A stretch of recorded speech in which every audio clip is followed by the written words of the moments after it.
This is history in the making for MVP TV and, of course, for the NBHL. For the first time in our broadcasting, we are bringing to you a women's division, and we are heading to the New Jersey-Philadelphia division. And to join me for our very first ever women's broadcast from the Lancaster fan favorite, Alexis Tarantino. Welcome. Hi, thanks for having me. All right, so I'm sure that a lot of our viewers are not familiar. So just give us a little background as to how you got into ball hockey. Well, my parents played growing up, and my older sister played, so she was really my role model. She was a little bit older than I was, playing with the older boys, and I was kind of discouraged from that because we didn't have a women's league. And then one day I was like 22, and my mom was in her 40s. And my mom said, I'm finally going to come back. And I was like, all right, well, if mom can do it, I can do it. So I jumped back in, and I've been doing it for the last 10 years. So was that all in New Jersey? How old were you when you started? I played when I was like 13 for a couple seasons, but there wasn't much around. So Jersey now, they have about 800 families, alone to pull from for 4 different divisions for teenagers. Back then it was like the Bad News Bears versus Tyler Caba from Graphics. And, it was just a little in-house league in Phoenixville at Echo Valley. And then once that shut down, we started playing in Pottstown at 422 Sportsplex. And you are related to George Tarantino, who we interviewed before. How did you two meet? Was that at the rink, or was it something else? Well, we met at Beach Bash, Jason Kelly's tournament in Ocean City, Maryland. And George was a GM for the World's team for a few years, and my sister was a World's player, so they knew each other. And my sister put the little birdie in my ear, and yeah, rest is history. So with that, you hear that the NBHL is making a women's division, and so you get to join Lancaster. How is that area? Because I don't think that's an area I've ever been to. It's very rural. We live about 2 doors down from, the Amish and Mennonite people. There's not a ton of hockey rinks out here. Actually, a very sad day in Lancaster a couple weeks ago. They tore down the one rink in Lancaster that's been going for, I think, over 30 years. So there's a couple concrete rinks between here, Phoenixville, Reading, Harrisburg's got a nice indoor rink. But Reading's really picking up now. That's like the new hot spot for hockey. Justin Lease runs a draft tournament up there. My name in naming Lancaster as our home city was more for the women to see that there's hockey outside of just the Jersey Shore and Pittsburgh and Massachusetts and DC. Like, it is growing, and we do have a lot of girls that are interested in playing and coming from field hockey and ice hockey all over. Yeah, I thought I saw something on my feed as far as that rink that got torn down. I thought I saw something about that. I've been to a rink in Florida, which we've been to for tournaments. I mean, that's no longer there, but there are new rinks that are being built. And in fact, a few months ago, where I'm from in Raleigh, we actually got into talks about a new place to be built, and not just for deck hockey, but for a multitude of sports. But that leads me into the challenges that comes to it, not just ball hockey in general, but you have a situation that I don't experience, and that goes across different sports, basketball, baseball. How do you deal with the challenges with women being in the sport? Well, it's really different from the men's division because, and this isn't just NBHL, it's any men's division, tournaments, in-house leagues, stuff like that. The women's sport is so much smaller than the men's that getting your own divisions together, getting teams together. I mean, oftentimes we've been playing at, Rizzo in South Philly. Jen Corsilli organizes a lot there, and Steph Ricci. But other things like Springfield League, I mean, we would have 4 or 5 teams, and you'd be staying to play 2-3 games a night just to get enough girls to play.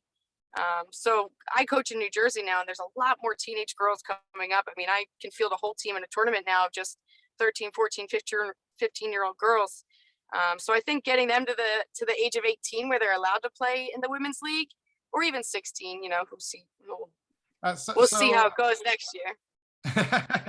so how are you spreading the sport? How you developing it with the you mentioned youth growing up and trying to get them into leagues when they get old enough. So how you doing that with the limited rinks around that you mentioned?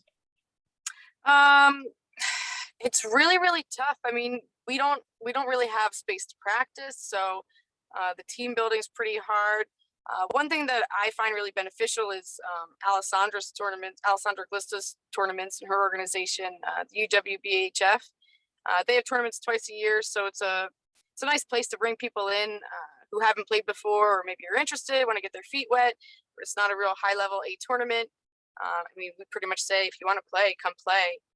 So that's really been my focus over the last 6 months, and we're going to have a tournament in October. Just get anyone that wants to play, put a stick in their hand and just say, come try it, you'll like it.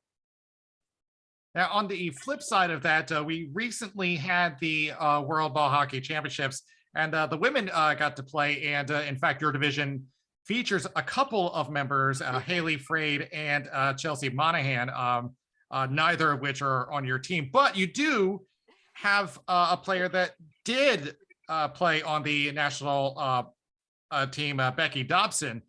So I mean, there's definitely potential. So how's that mixture blending in with your division?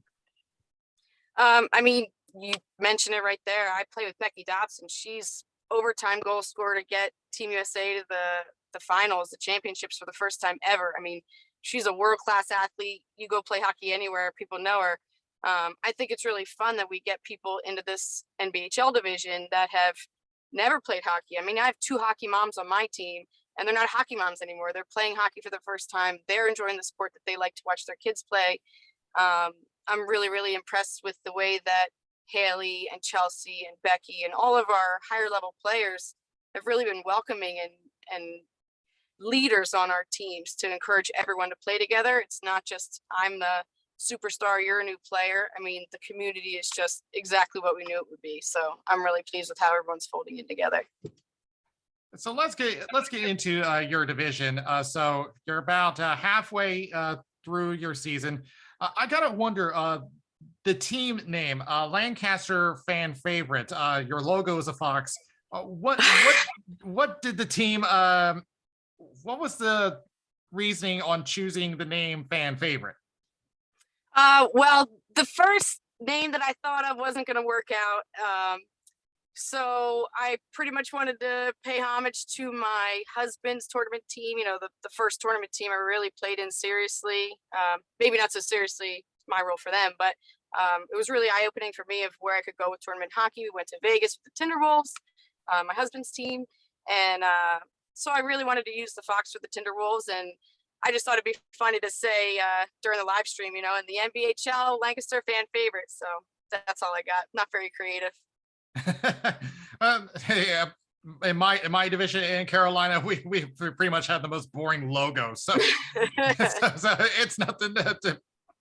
In fact, I think yours is much better than ours. Well, but thanks. Yeah, I'm looking down your list.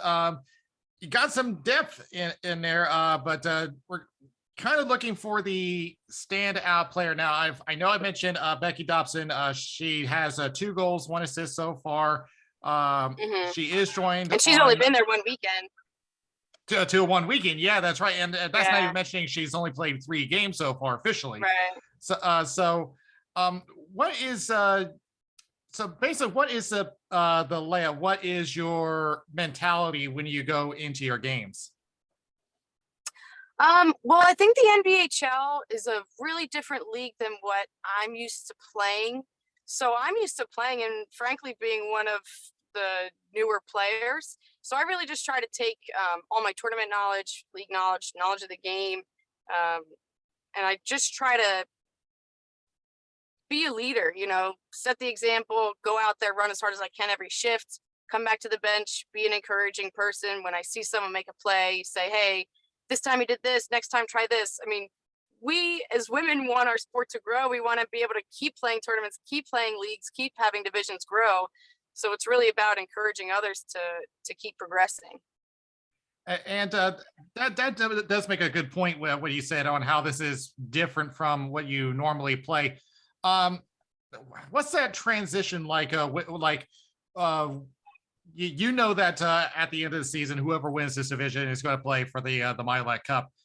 So what sort of new challenges does playing in the NBHL have that's different from what you are normally playing? I think it's just like I said before. I mean, I take this as practice games, just like when you go into a tournament. You know, we're trying to get better every game so that we can have our playoff weekend, win those playoffs, get to the Milet Cup.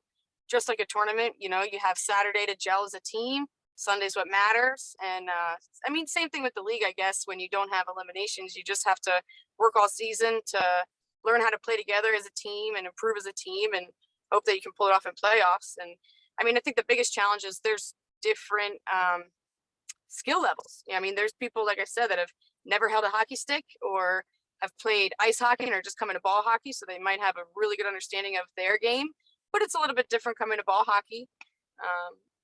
But I think everyone's been working really hard. I mean, all the teams, we all have really great coaches. That's one thing I do want to say. Our coaches have been phenomenal. I mean, Mike McKenna is working with the NBHL editing crew. He's sending my coach, Matt Fair, videos. Matt is sitting there voicing over, saying step by step what you need to do. I mean, our coaches are incredible, incredible people.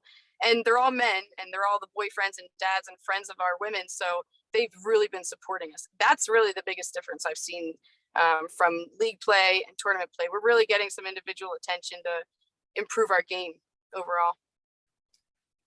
And this weekend, you're going to be facing in the standings. You're neck and neck.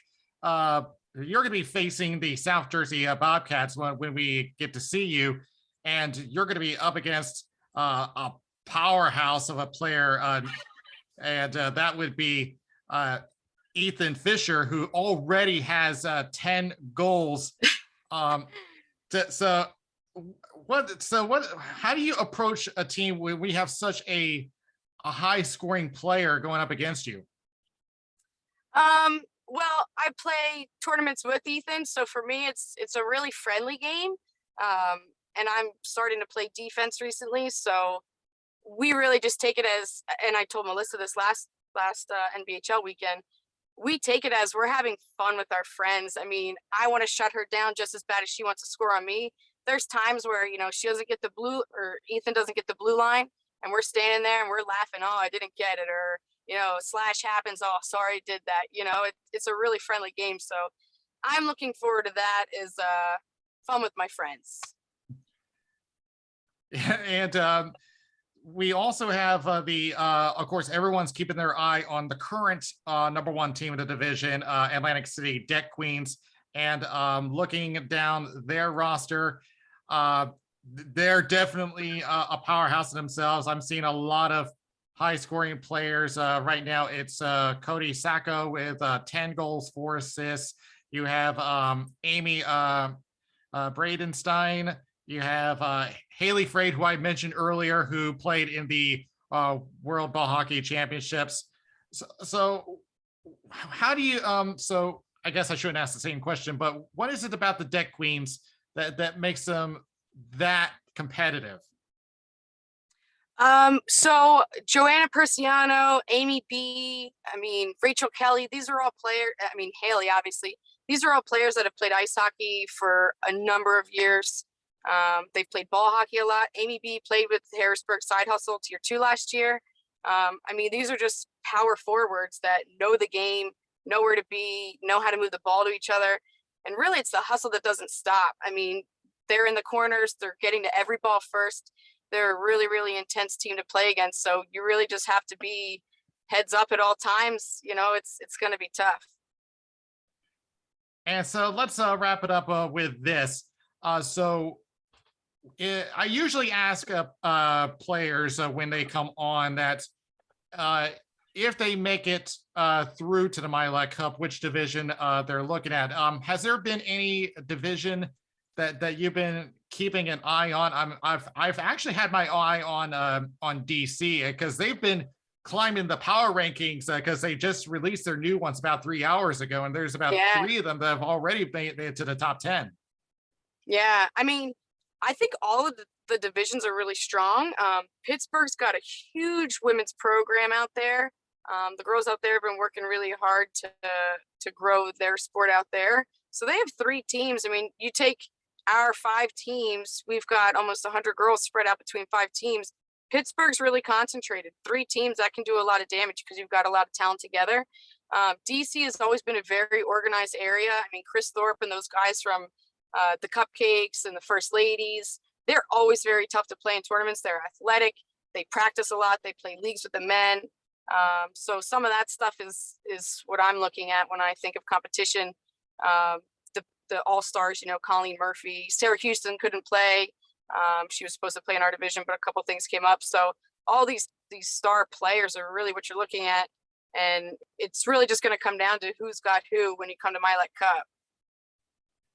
And we're all definitely looking forward to that. And I'm glad you mentioned names like Colleen Murphy. I've seen her play in person, a fantastic player. Haley Braid and Sarah Houston. They've had some great experience in tournaments and into the professional level.